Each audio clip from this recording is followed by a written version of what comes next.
Welcome to lecture series in Advanced Geotechnical Engineering course. We are in module 7 Geotechnical Physical Modeling, lecture number 6. Module 7 lecture number 6 on Geotechnical Physical Modeling. So we have been discussing about the scaling laws in centrifuge based physical modeling, and then we have discussed about the how we can scale down the force, work and energy. And while scaling down energy, we said that it can be in the form of a potential energy or in the form of a kinetic energy. So in the form of a potential energy, for that what we said is that, considering the definition of potential energy PE, normally expressed as the energy lost by falling a mass m through the height h. So this is PE is equal to mgh. So for getting the scale factor for centrifuge based physical modeling, when we take compare for model and prototype, we get PE in model and PE in prototype as 1 by n cube. So that means that in the centrifuge modeling basically can offer a very effective way of investigating the effect of explosions on buildings, earthen dams and dams, retaining structures, etc., without the need to conduct these studies in the full scale. If you wanted to conduct these tests in the full scale, first of all they are expensive and then also can cause damage to the environment. So let us see some examples, practical examples with some typical problems. So we said that the potential energy in model and prototype is 1 by n cube. So in example 1, consider a requirement to model an explosion event in the field that has an energy release of 1 gigajoule. 1 gigajoule is nothing but 10 to the power of 9 joules at 10 to the power of 9 joules, and then we need to model this event at 100 gravities. Now the energy which is required to which is planned for the release is about 1 gigajoules, that is 1 into 10 to the power of 9 joules. So the E model is equal to E suffix p divided by n cube, using the scaling considerations we have deduced in the previous slide. Then 10 to the power of 9 divided by 100 cube, we get 1000 joules, that means that 1 kilojoule. So this is an approximately equivalent to having an explosion from 0.239 grams of TNT. The TNT is nothing but trinitrotoluene. So 1 gram of TNT releases an energy equal to 4.184 into 10 to the power of 3 joules of energy. So 1 gram of TNT is equivalent to 4.184 kilojoules. So by using this relationship, we can calculate 1 into 10 cube divided by 4.184 into 10 raised to 3. So with this what we get is that 0.239 grams of TNT which is required, and if this is ignited at 100 gravities, the equivalent energy released will be equivalent to that of 1 gigajoules, that is equal to 10 to the power of 9 joules in the field. The another example, let us say that we consider 3.5 grams of TNT including detonator used for modeling an explosion event at 50 gravities. So energy released in the centrifuge model is nothing but 3.5 into 4.184 into 10 raised to 3 joules. So wherein we have 14.644 into 10 raised to 3 joules. That means that 14.644 kilojoules is the energy released in the centrifuge model, but equivalent energy in the field is nothing but 14.644 into 10 raised to 3 into 50 raised to 3, that is that scale factor 50 cube. When you multiply, you will get 1.83 into 10 to the power of 9 joules, which is nothing but 1.83 gigajoules. So this implies that the effect of explosions can be modeled on geotechnical structures using quite small charges in a centrifuge model to simulate the blast with extensive energy release in the reality. So before that, let us also consider in a typical example when you have got some 2.5 grams of TNT, trinitrotoluene, ignited at 200 gravities. That means that this may not be really possible, but as far as for example is concerned, if you look into it, then let us look what will be the equivalent energy and equivalent mass in the field. So consider let us say 2.5 grams of TNT, and this is the example, and then we said that we will conduct this experiment at 200 gravities, that means at 200 gravities. Energy released in the centrifuge model, which is nothing but 2.5 into 4.184 into 10 raised to 3 joules.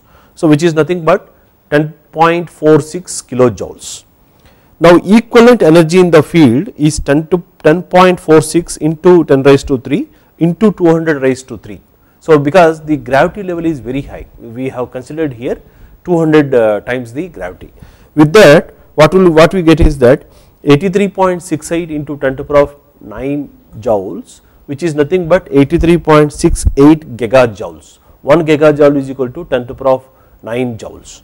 Now equivalent mass of TNT, if it is whatever is required, if you wanted to estimate in the field, that comes out to be 83.68 into 10 raised to 9 divided by 1 gram of TNT is equivalent to 4.184 into 10 raised to 3 joules. So by using that equivalency, what we get is that 20,000 kg or 20 tons, that is 20 tons of mass is required to in the field of 20 tons of TNT is required to generate an energy which is equivalent to energy release of 83.68 gigajoules. So this explains that these whatever the 3 examples we have considered, these explains that the effect of explosions can be modeled on geotechnical structures using quite small charges in a centrifuge model to simulate blasts with an extensive energy release in the reality. But however, while considering these things in the centrifuge based physical modeling, the safety of the equipments and other issues need to be addressed.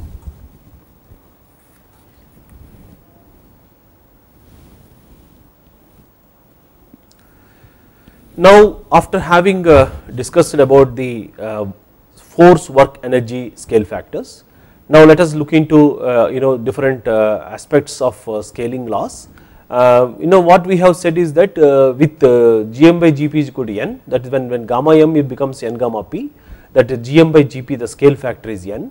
That means that which is nothing but if we call length scale factor n suffix l as Lm by Lp is equal to 1 by n, then that is nothing but Gm by Gb is equal to n is equal to 1 by nl. So using the fundamental principles of acceleration, we can write Gm by Gp as Lm by Tm square divided by Lp by Tp square equal to n. So with that what we get is that Tm by Tp is equal to 1 by n. Suppose if you are actually looking at physical modeling, small scale physical modeling at normal gravity, and if Gm by Gp is equal to 1, and if you substitute in Lm by Tm square divided by Lp by Tp square is equal to 1, we will get Tm by Tp, the scale factor for time is equal to root n, that is the square root of n, that is 1 by square root of n, that Tm by Tp you will get it as 1 by n to the power of half. Now in case of centrifuge based physical modeling, with the Gm by Gp is equal to n is equal to 1 by nl, then with that we by equivalency what we get is that Lm by Tm square by Lp by Tp square is equal to n.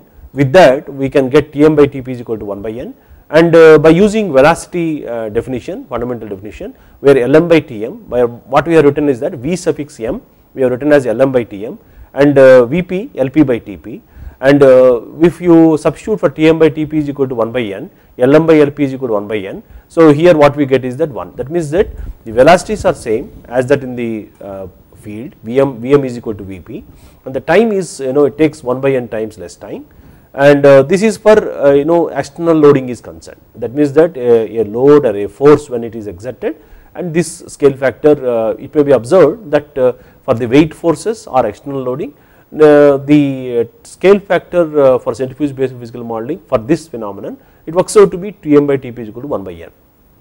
Now the scale factor for the strain rate, for example when we wanted to apply certain loading at a certain time, then we can define the strain rate as change in length by original length in time t. So that means that we can write that is nothing but delta L by L into time t. So for writing the scale factor for strain rate, we can write as n epsilon suffix t as delta Lm divided by Lm Tm divided by delta Lp by Lp Tp. With that, by simplifying this, we get delta Lm by delta P into Lp by Lm into Tp by Tm. Now substituting for Tp by Tm is equal to n, Lp by Lm is equal to n, and delta Lm by delta P is equal to, as when the length is reduced by 1 by n times, the small change in length also is reduced by 1 by n times. So with that 1 by n into n you will get n. So that means that the strain rate in model is n times the strain rate in the prototype. So the strain rate in the model is n times the strain rate in the prototype. So the scale factor for kinetic energy.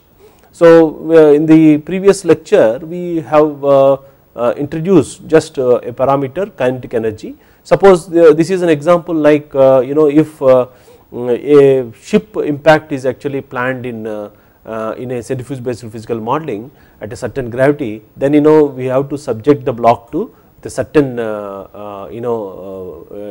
impact is created by some moving mass. So for that the scale factor for kinetic energy is given as n epsilon NEK is equal to half mv square in model to ratio to half mv square to prototype.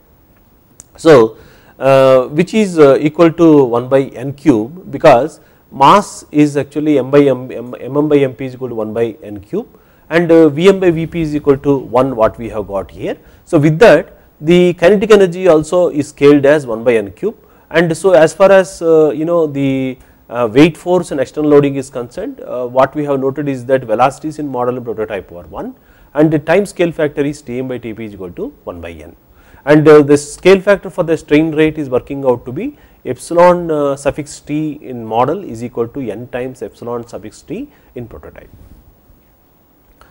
Now another example for the energy scale factor. So we are actually looking into this. We know that the pounding or a dropping of a damping of a weight onto the loose sandy soil or sandy strata is one of the methods for improving the ground.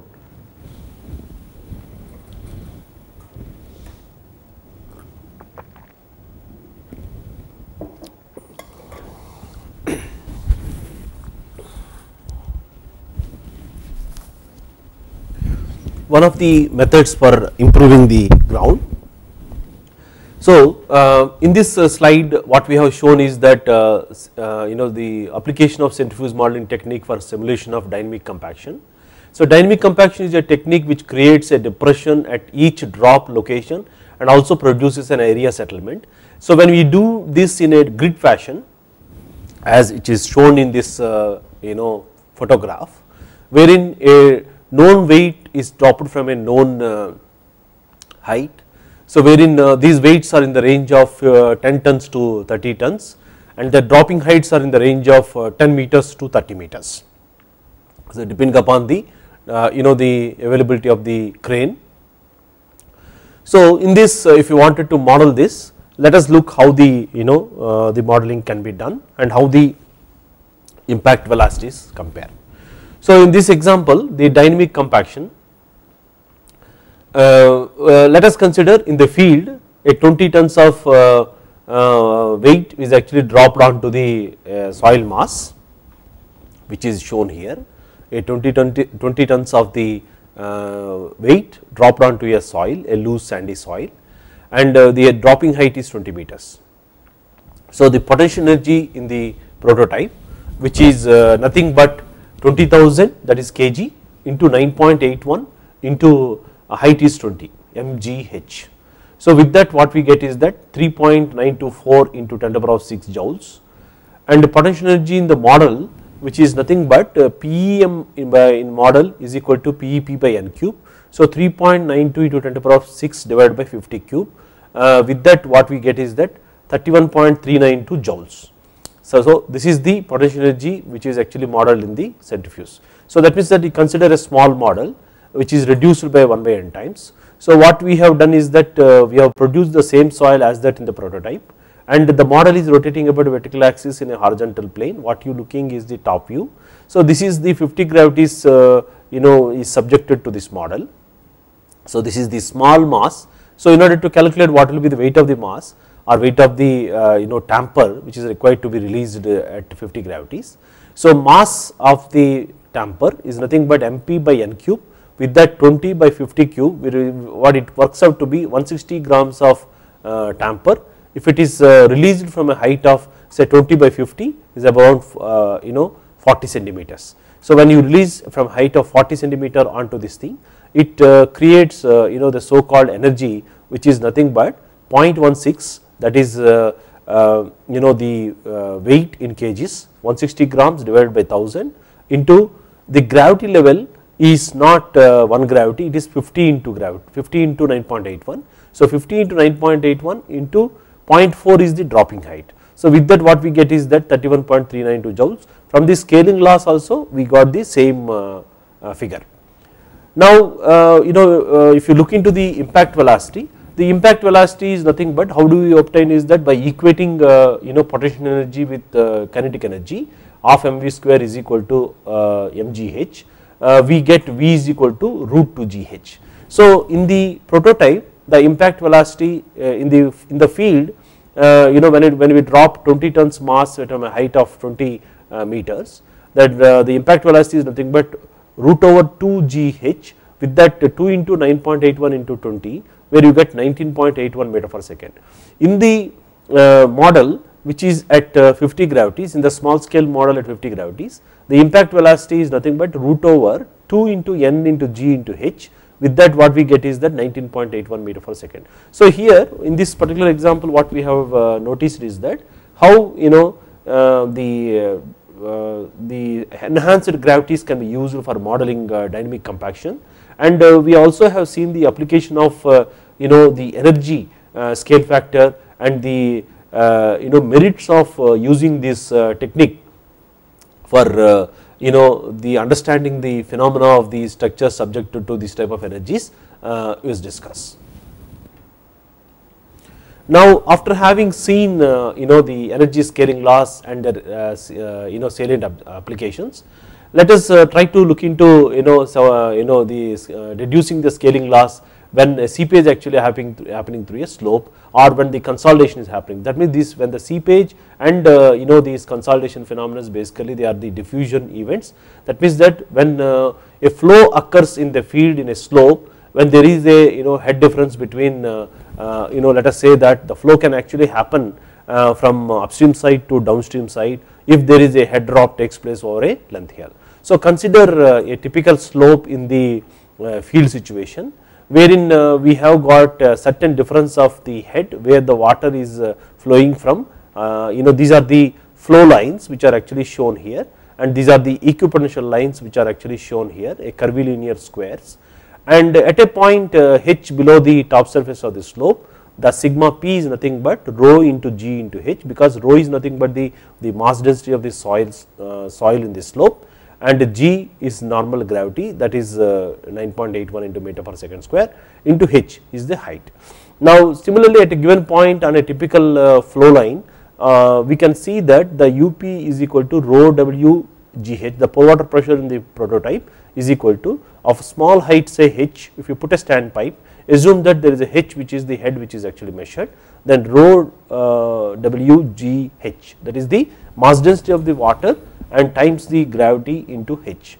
So if the similar situation is modeled, then there is a possibility that we have to, when you retain the same shape, and then this is created by inducing the seepage by putting a constant source of water on the upstream side and maintaining that head of the water, then it is possible for us to reduce these the steady state seepage conditions. When we have this steady state seepage conditions which are actually simulated in the model, let us assume that this model is subjected to a rotation about a vertical axis in a vertical axis in a horizontal plane, such that the n gravities are imposed to a model which is reduced by 1 by n times of the field situation which was actually shown in the previous slide. then what we can say is that this is the slope with this configuration. These flow net which is represented here, but because of the radial acceleration field there can be minor influence, the influence on the flow net with curvilinear lines because of the the acceleration gravity field, that is because of the radial acceleration field. So except from that the pressures which are actually there in model and prototype shall be identical. So let us look again at the point here in the total stress, which is nothing but sigma m is equal to rho into ng into h by n. So wherein this is equivalent to the prototype stress.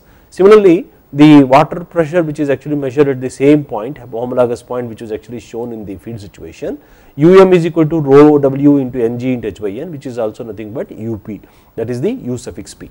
So in fact now we have to understand, we can see that the physical distances are small, the pressures are identical and pressures are identical. So let us see how the time is actually factored, or how the time scale factor is arrived in the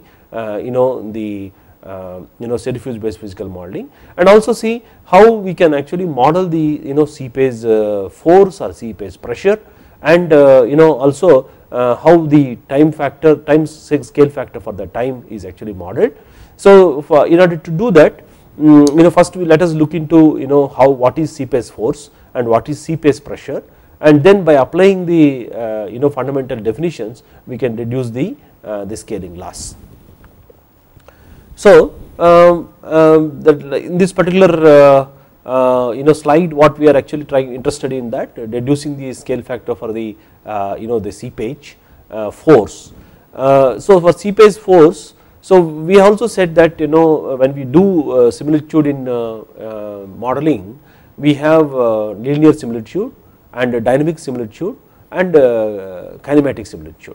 So the dynamic similitude is nothing but the force in the model and prototype has to have a certain scale factor. So for in this case of say for the governing loss in centrifuge based physical modeling, where sigma m by sigma p is equal to 1, sigma dash m by sigma dash p is equal to, and um by up is equal to 1, then in that case the force scale factor, that is nf, n suffix f, has to be nl square is equal to 1 by n square. So that means that whether it is a seepage force, whether it is a weight force, or whether it is an external load, or whether it is due to certain type of activity, the scale factor, in order to fulfill the dynamic similitude similarity, the scale factor for force nf has to be nl square. So with that understanding, let us try to look into how, in order to maintain that nf is equal to nl square for dynamic similitude, then other factors will be subjected to variation. So considered here a small element of soil where the flow is actually occurring within the flow net, and this is the one flow line, this is the another flow line. So here perpendicular to this there are this is one equipotential line and this is another equipotential line. Assume that this length is delta L and this length is also delta L. That means that perpendicular to this plane where the flow is occurring, the area is delta L into 1, and the volume of the element is nothing but delta L into 1, that is that we have considered per meter length perpendicular to plane of this figure. This is point A and this is point B. At point A the head of water is H1, at point B head of water is H2, and H1 greater than H2. So the flow actually occurs from point A to B, and H1 minus H2 is equal to delta H. Now what we do is that we calculate the force applied to sand particles, and that is obtained as gamma W into H1 into delta L into 1. That means that gamma W into H1 is the pressure acting on the area through which the flow is occurring, is that delta L into 1, that is gamma W into H1 into delta L into 1. And similarly at point B, gamma W into H2 into delta L into 1. Now by simplifying this, what we do is that gamma W into H1 minus H2, that is delta H into delta L. Now what we do is that we write gamma W into delta H by delta L into delta L square into 1. So readjustment of the terms we have done. So writing I is equal to delta H by delta L and V is equal to delta L square into 1. So what we have got the expression for seepage force is that J is equal to gamma W into I into V. So I into V gamma W into V is called as the weight of the fluid phase. That means that then the seepage force is equal to I hydraulic gradient into Wf, that is the weight of the fluid phase. So the seepage pressure is nothing but defined as seepage force per unit volume. In that case seepage pressure P suffix S is equal to I gamma W. What we have derived is that I gamma W. So this occurs in the direction of the flow. Now what we do is that by adopting considering the Darcy's law, the Darcy's law states that V is equal to Ki, and the another condition is that for the ranges of the the hydraulic gradient whatever you applied, the flow has to be in the laminar regime. So we know that the flow can be in the laminar regime, or it can when the velocities are very high it can go into transient and then into turbulent zone. Even when in the normal practice, when the flow is taking place through coarse grained soils or gravel, the laminar regime cannot be guaranteed. So using the Darcy's law, I is equal to V by K, what we can do is that we substituted that is seepage force is equal to I gamma W V.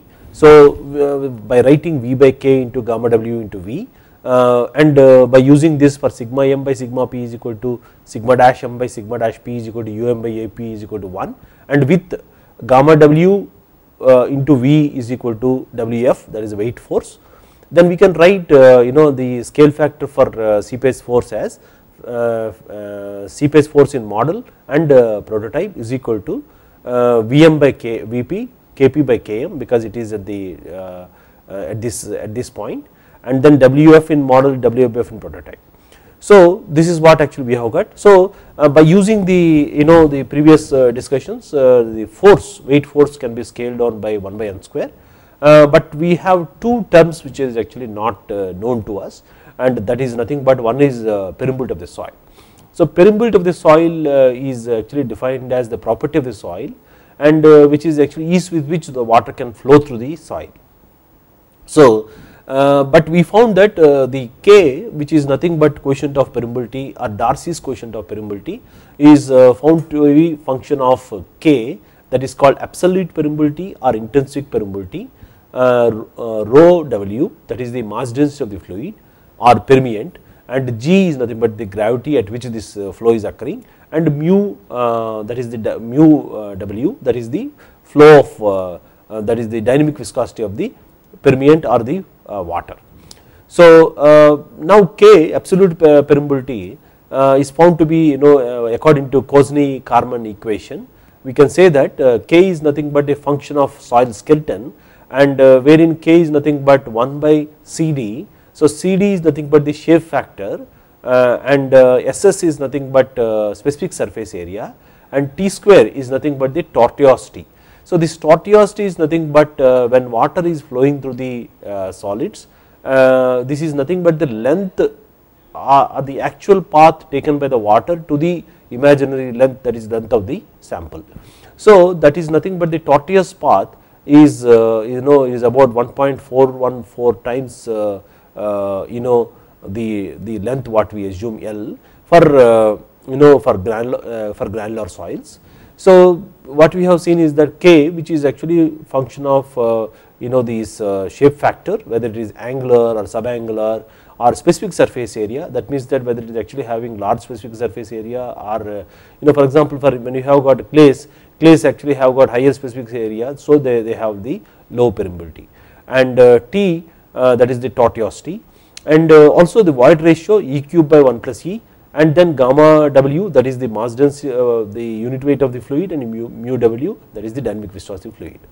Now when we have K, which is actually intrinsic permeability or absolute permeability, which is a function of soil skeleton, when you are actually representing the same soil skeleton as that in the prototype in the centrifuge model, then with Km is equal to Kb, we can say that Km is equal to Kp, and mass density of the water in model and prototype identical, and the dynamic viscosity of the water in a model and prototype are identical.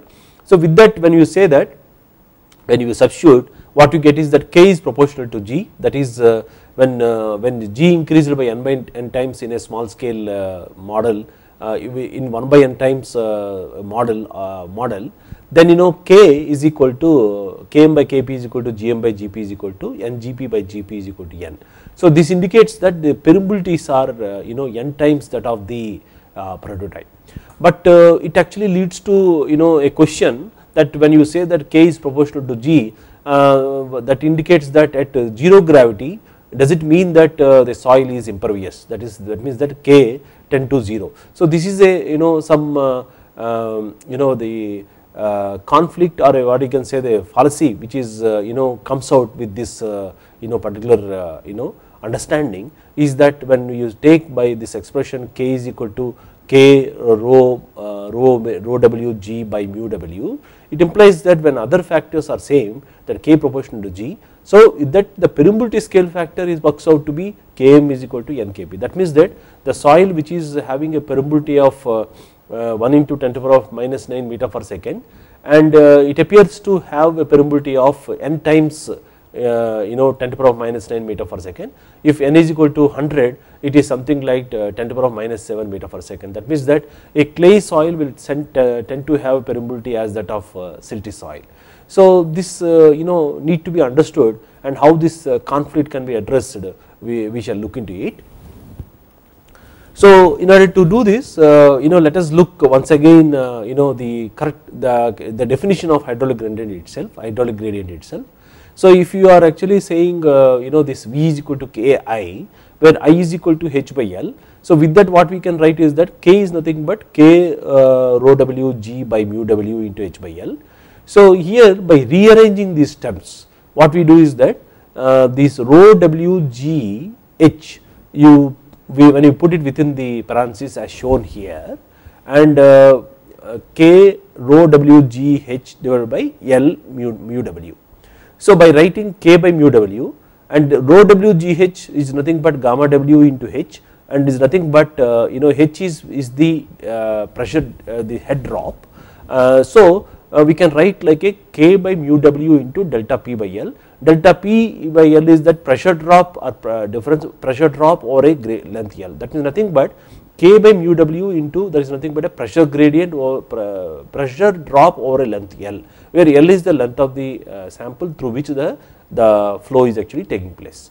Now so with this it actually comes out that this also lead to one interesting deduction. If you look into it, we can write K is equal to K rho W G by mu W. Now by readjusting the terms, K is nothing but the coefficient of permeability of the soil in the laboratory divided by G. When we take K by rho W G as gamma W here, and this K, capital K, that is nothing but the absolute permeability divided by mu W. So K by gamma W divided by capital K by mu W. With that, by using this, and by because absolute permeability is known, it is measured in Darcy's, and it is a function of soil skeleton, and which actually has got a units of meter square. But in order to operate, determine the permeability or velocity or seepage velocity in the velocities of the models, what we can do is that we can actually use this, replace this with K by gamma W. So when you substitute for K by gamma W, for K by capital K by mu W with K by gamma W, we can write V, Darcy's discharge velocity, is equal to small k, that is the coefficient of permeability divided by gamma W into delta P by N. So in a given centrifuge model, if you are able to measure a pressure difference between 2 points and over a length L, then we can actually calculate what is the discharge velocity by knowing the coefficient of permeability of the soil in the laboratory. So this K is nothing but coefficient of permeability of the soil determined in normal gravity in the laboratory. Gamma W is nothing but is unit weight of the soil, that is unit weight of the water K is nothing but the coefficient of permeability in the laboratory, which is determined either by falling head test or constant head test, and comma W is nothing but the unit weight of water. So by knowing delta P by L, we can actually calculate discharge velocity, and we know that the discharge velocity and seepage velocity is the seepage velocity is the actual velocity which is actually passing through the grains. So that Vs is equal to V by N, where N is nothing but the porosity. So for a given soil skeleton, when the porosities are identical, then we can say that the seepage velocity also can be obtained by using this expression. So if we are using the same soil in the centrifuge model and prototype, then we should expect that the same permeability K for soils in both. So by enabling the modifications and by defining the hydraulic gradient as delta BAL, and this the conflict which was which was introduced, K is proportional to G, does it mean that K is equal to 0 at zero gravities can be addressed like this. So by defining the hydraulic gradient as some change in pressure head over a given distance, and this is different in the model and prototype. If we say that the hydraulic gradient is different in model and prototype, because here the length is reduced by 1 by n times, that means that physical distance is reduced by 1 by n times, but the pressure change in pressure head between model and prototype are identical. So the hydraulic gradient, however, is actually defined now. If you define this hydraulic gradient as as a change in pressure over a given distance, and this difference is actually, and if it is treated as different in model and prototype, this can be addressed. So let us look how this can be looked into. That means that Im by Ip, which is what we say that delta P by L in model and prototype. Now if you look into it, if pressure head delta P in the centrifuge model and prototype will be the same, then although they occur over a much smaller distance in the centrifuge model, and with Lm by Lp is equal to 1 by N, so what we can write is that Im is equal to Nip. When we say that Im is equal to Nip, when we say that V is equal to Ki, that is the Ki, that means that I, when we define as a change in pressure over a length L, so when we with that we can say that Im is equal to Nip. Then we can actually have the scaling law of K, which is maintained as identical as that in the prototype, that means that Km is equal to Kp. That means that only the pressure over a length L is n times that in the prototype. So that means that the scaling law for the hydraulic gradient actually suggests that the centrifuge models will have much higher hydraulic gradients than the prototype. So if you are having a hydraulic gradient of 1, then it can be 10 at 10 times gravity. So with this definition, if you look into that, for the hydraulic gradients are high. This scaling law, whatever we have actually discussed for hydraulic gradient with the discussion what we had in the previous slide, this suggests that the scaling law for hydraulic gradients suggests that the centrifuge models will have much higher hydraulic gradients than in the prototypes. Now with the definitions whatever we have discussed, we can write that K by mu W in model is equal to K by mu W in prototype, and delta BAL model is equal to n times delta P by L prototype. That means that delta P by L is nothing but Im is equal to Nip and Km is equal to Kp. So here we are actually maintaining the Km is equal to Kp, and with that what we get is that the velocities, the discharge velocity is Vm is equal to Nvp, that is that n times in the model. So as the physical distance are small and the velocity is n times Vp, and similarly the seepage velocity as Vs is equal to V by N, and with the porosities are identical for a given soil skeleton in model and prototype. So Vs in model is equal to N Vsp. So the scaling law for seepage velocity is N, which indicates that seepage velocity in centrifuge model will be relatively high. So the seepage velocities in the centrifuge models will be relatively high, n times that of in the prototype. This result is actually quite important. We need to see that we shall ensure that the laminar regime is prevalent in centrifuge models. So for that when we say that the Reynolds number, when it is when we define the Reynolds number can be defined as rho Vd by mu, where rho is the mass density of the permeant or fluid, V is the velocity, and D is nothing but the effective particle size. Let us say TD10, by mu W is nothing but the dynamic viscosity. So when we set this when we calculate these threshold values, and except when you actually have got the very coarse grained particles, then what it says is that for if you say that Re less than 1, according to Beer 1979, we for flow of water through soils, it says that for flow to be laminar, the Reynolds number of in soil, Reynolds number have to be less than or equal to 1. So when we take Re is equal to 1, then we can calculate the threshold the G levels. Then we found that the G levels are actually for when you have got some coarser particles only, it says that it should not have the G level more than 45 or so.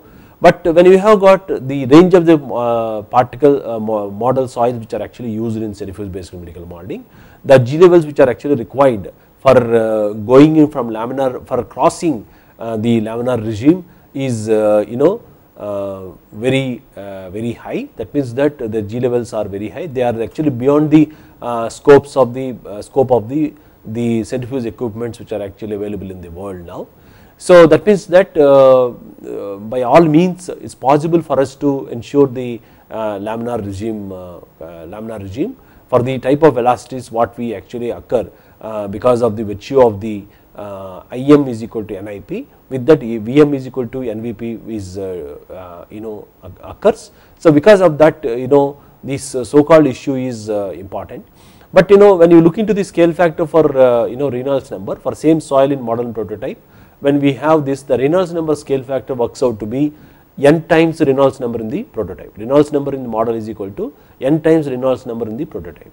So this Reynolds number with what we have done is that because Vm is equal to NVP, so because of that what will happen is that the soil D10 model is equal to D10 in prototype, and when we have got identical pore fluid in model and prototype, we can say that Reynolds number is equal to n times Reynolds number in prototype.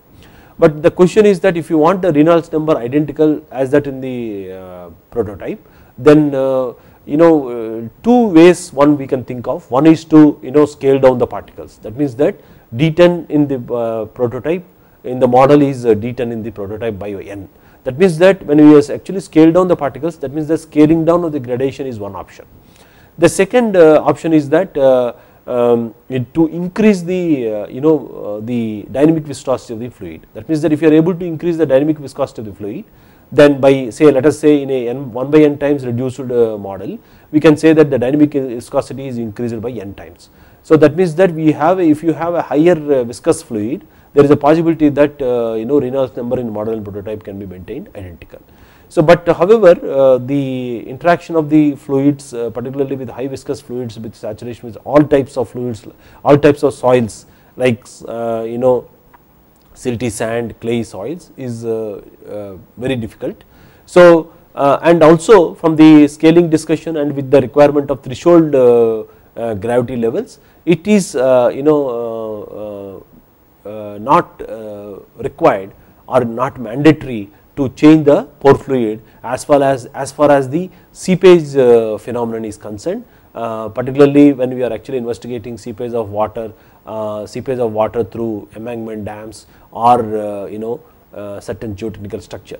So though the velocities are n times, this result is actually important, and we also have to see that. So what we are saying is that when we say a Reynolds number is equal to 1, less than 1 or so, we say that the laminar regime is to the more or less is satisfied.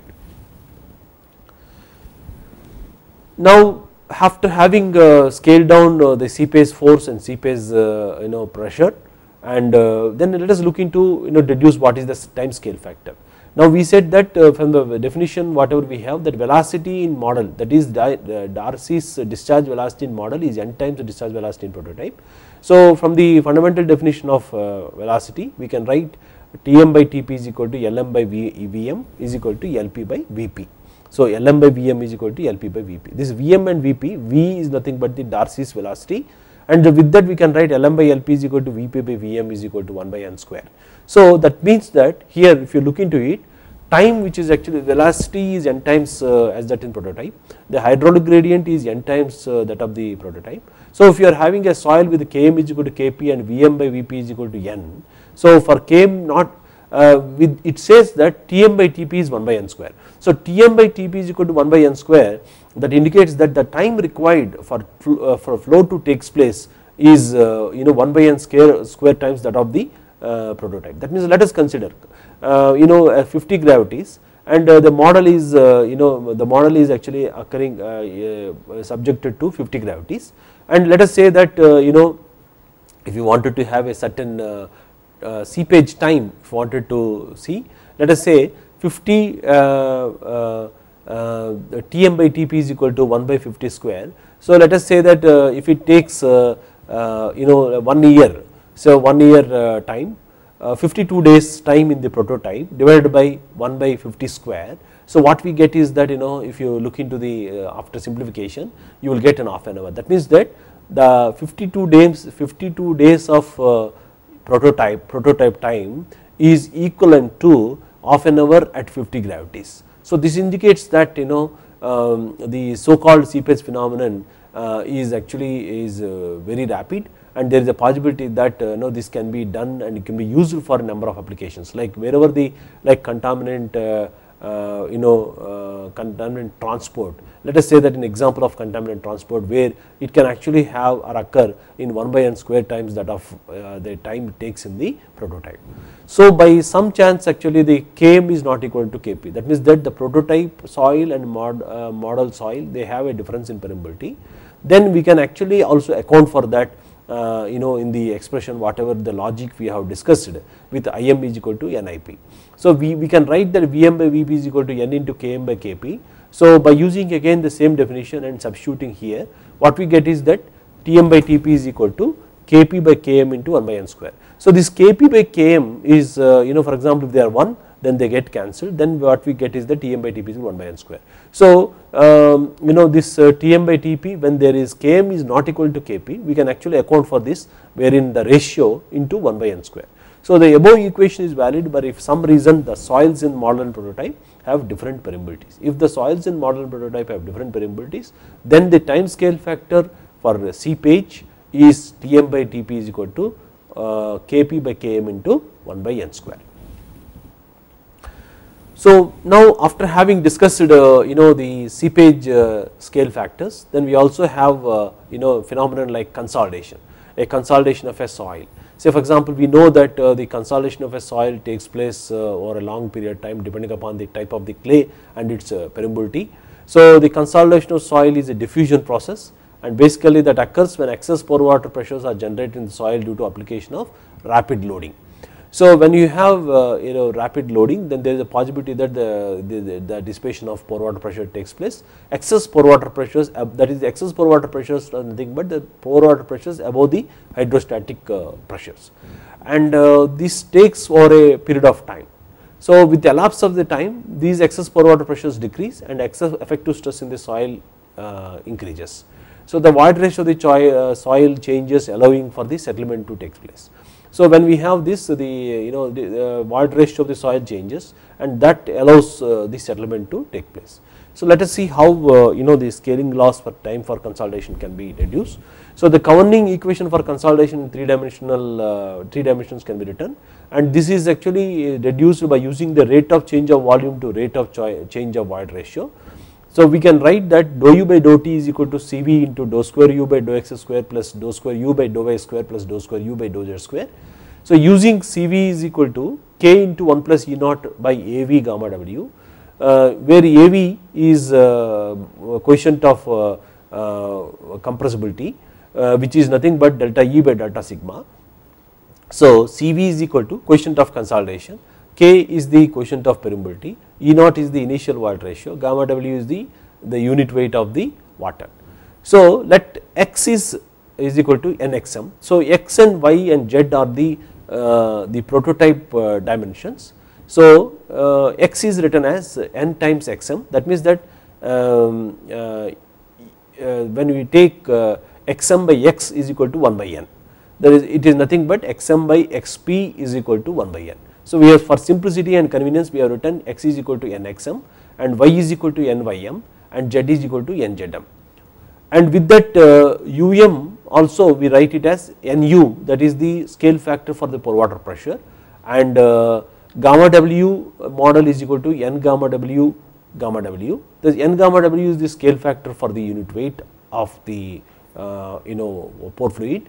Tm is equal to ntt. See, the interest is that how much time it will take for when the consolidation is taking place in a enhanced gravity models. Then km is equal to nkk. So, by substituting this in this governing equation of consolidation, then what we get is that dou nuu by dou ntt is equal to nkk, that is nothing but for k what we substituted is that nkk into 1 plus E naught, and for a same soil skeleton for same degree of consolidation the void ratios are assumed to be same. So, nkk plus 1 plus E naught into Av, that is also assumed to be same, Nv into gamma w. So, this is this is nothing but n gamma w, this is the scale factor for the unit weight of water, plus into the dou square nuu by dou x by n whole square. What we have done is that for x we have written x by n whole square, plus because this is we are writing for model in the centrifuge model, plus dou square u by dou into y by n whole square plus dou square u by dou into z by n whole square. So, by simplification readjusting the terms, what we get is that dou u by dou t is equal to nt by nu into nu nk n square divided by n gamma w into k into 1 plus a naught by av gamma w into dou square u by dou x square plus dou square u by dou y square plus dou square u by dou z square. So, if you look into this, except these terms, this term actually obtained from here by simplifying this, but except this term, and this is actually appear to be that equivalent to then the prototype.